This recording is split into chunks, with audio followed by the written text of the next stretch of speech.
नमस्कार केमिति अछंती समस्ते तेबे बाल्य विवाह को बंद करने विधवा विवाह को प्रोत्साहन देवाई जमी लीगाली विवाह हो पार से जत्नवान हो ओडिशा सरकार एक नूतन योजना मुख्यमंत्री कन्या विवाह योजनार शुभारंभ करिसेंती जो विवाह होगा कन्या परिवार 10 कि 20 हजार नुह एककालीन भाव 51,000 टंकार से लाभ पाइपर। तेबे आसतु जाना ये कौन एलिजिबिलिटी रही कौन क्राइटेरिया रही।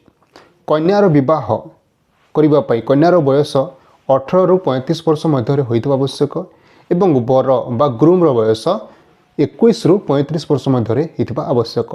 माने जो कन्या विवाह कर जो पुओं को से पुअर बयस 21 रु 35 भितर होगा निहाती आवश्यक एवं जो कन्या विवाह कर तारी बयस 18 रु 35 वर्ष बयस होता भितर निहाती आवश्यक। तेबे कौ कौ लोक कौ परिवार को ये प्रिफरेन्स दिज्व प्रायोरिटी दिज्व जमी विडो मैरिज परिवार को प्रायोरिटी दिज्व जदि विडो जदि विवाह करुँचे से प्रायोरिटी पाइब एवं ST SC परिवार शेड्यूल ट्राइब एवं शेड्यूल कास्ट परिवार ये लाभान्वित हेबे। तापर PWD बा फिजिकल हैंडिकैप भिन्नक्षम दिव्यांग कन्या को ये दिगरे से सरकार साहाय्य करेंगे। जदि दिव्यांग कन्याटी विवाह करुँची तेज सरकार 51,000 टंकार साहाय्य करेंगे। आउ गोटे है PVTG बा पार्टिकुलरली वल्नरेबल ट्राइबल ग्रुप माने है PVTG माने गोटे आदिम आदिवासी एवं लो इनकम जहाँकर आय बहुत कम थी सेमिति परिवार को ए मुख्यमंत्री कन्या विवाह योजना बा MKVY योजना रे तांको सामिल करा जिवो एवं समान सीधा सड़क भाव 51,000 टंका पाइपर। तेबे एही स्कीम को सरकार 2025-26 आर्थिक वर्ष रु 2029-30 आर्थिक वर्ष पर्यंत कार्यकारी करिसंती। तेबे एथि आउ किछि क्राइटेरिया रही जोटा फास्ट कम फास्ट बेसिस आधार रे एटा दिया जिवो। माने जो माने प्रथमे अप्लाई करिवे से माने प्रथमे निजर माने योजना रे लाभान्वित हेबे।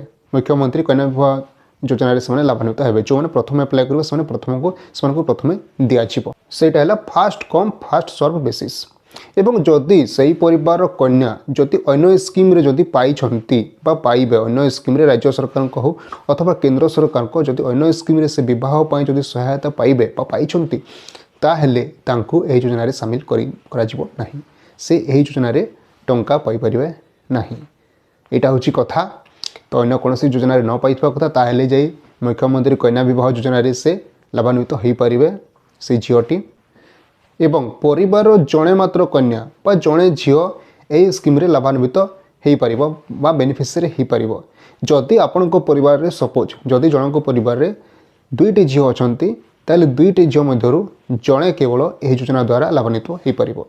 जदि परिवार रे 5 जण झील भी अछंती ताले जड़े मात्र झील यही योजना रे लाभान्वित हो पारिबो। तेबे एही सब जिनिस को मन रखिबार अछि। तेबे जो सरकार 51,000 टंका कहते ता किपरि भाव देबे केमती देबे से विषय आसतु जानिबा। सरकार सीधा सड़क 51,000 टंका देबे नहीं टोटाल से बेनिफिट देबे 51,000 टंकार किंतु 51,000 टंका सीधा सड़क देबे नहीं। तेबे केते टंका सीधा सड़क से देबे देखंतु 35,000 टंका बा 35,000 सीधा सड़क कन्यार अकाउंट रे डीबीटी माध्यम रे दिया जिवो। डायरेक्ट बेनिफिशियरी ट्रांसफर माध्यम रे कन्यार अकाउंट रे जमा करा जिवो 35,000 टंका। से जो झीर अकाउंट अच्छी सिंगल अकाउंट होता कथा से अकाउंट रे 35,000 टंका सरकार सीधा सड़क भाव देवे। आउ बाकी रहा केते 16,000 टंका। 16,000 टंका मध्यरु 10,000 टंकार तांको गिफ्ट दिज्व गिफ्ट बॉक्स दिज्व। तेबे से गिफ्ट बॉक्स रे कौन कौन दिज्व सेटा भी सरकार कहते विवाह शाढ़ी दिज्व झुंटिया दिज्व पाउजी दिज्व बिंदी बा टिकली दिज्व एवं अन्य किसी घर कणा आसबाबपत्र दिज्व बोली सरकार कहते 10,000 टंकार से गिफ्ट बॉक्स रे। एवं आउ रहा 6,000 टंका से 6,000 टंकार कौन करा से जो 6,000 टंका रहा बाकी आमर तो होगा 35 10 45 बाकी रहा 6,000 टंका। 6,000 टंकार NGO बा कौन से गोटे एजेन्सी आसिकी आपण को जो घर अच्छी ताको डेकोरेट करेंगे रिफ्रेशमेंट व्यवस्था करेंगे। से 6,000 टंकार से संपृक्त एजेन्सी रिफ्रेशमेंट व्यवस्था करेंगे पानी सरबत व्यवस्था करेंगे एवं सीटिंग अरेंजमेंट रखिए। तापरे डेकोरेट केमिति हो पार केमिति सुंदर देखा घर को सजेबे से 6,000 टंकार।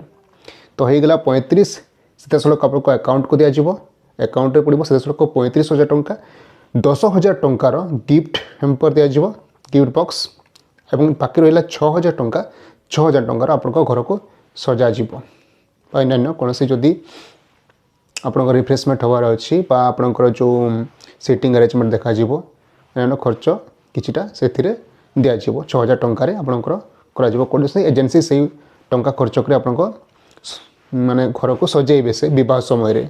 तो एतिकी थिला ए वीडियो रे आशा करछि आपण माने बुझी परते बहुत भल भाव में मुख्यमंत्री कन्या विवाह योजनार आपण माने लाभ उठेबे। शर्त एतिकी लो इनकम होगा कथा एसटीएस मान को प्रायोरिटी दिज्व पीडब्ल्यूडी को प्रायोरिटी दिज्व विडो मान को प्रायोरिटी दिज्व बयस कन्यार 18 ରୁ 35 वर्ष भितर होगा कथा और बरर बयस 21 ରୁ 35 वर्ष भितर होगा कथा। परिवार जे कौन से जड़े पाइबे जड़े झील पाइबे बेनिफिट और अन्य कौन से योजन जदि से लाभान्वित होती बह सहायता पाई तेज ये योजन से सहायता पाइपर नहीं बोली सरकार कहते। तो वीडियो को भल भाव बुझीपार आशा करो को आप लाइक करूँ किसी भी क्वेश्चन अच्छी तेल कमेंट बॉक्स में लिखुँ और शेयर करूँ वीडियो को जो मैंने नुआ नुआ बह करेंगे से आप सांगसाथी मानक। धन्यवाद नमस्कार।